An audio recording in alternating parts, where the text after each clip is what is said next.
ناستا پاستا کې تاسو ته تکلیف ته درد کیږي خوږیږي سوځي وینه راځي یا ګیس جوړیږي لږ څه وخورئ خېټه راډکه شي او تاسو بیا وایي چې په سر مې بوج هم جوړیږي. السلام علیکم، زه ډاکټر اکبر افریدي.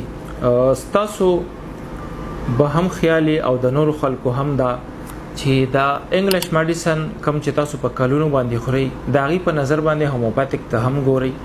خلک وایي د بواسیر علاج څنګه په میډیسن کیږي. زمونږ سیستم ته تاسو د هغې په نظر مه ګورئ، بالکل زمونږ په سیستم کې او میډیسن سره د بواسیر علاج کیږي. ناستا پاستا کې تاسو ته تکلیف ته درد کیږي خوږیږي سوځي وینه راځي یا ګیس جوړیږي لږ څه وخورئ خېټه راډکه شي او تاسو بیا وایي چې په سر مې بوج هم جوړیږي. تاسو قبض لرئ، بار بار قبض کیږي، هغه چې ډیر وخت پاتې شي نو تاسو بیا وینه راځي او بیا موږ ته وایو چې دا خوني بواسیر دی.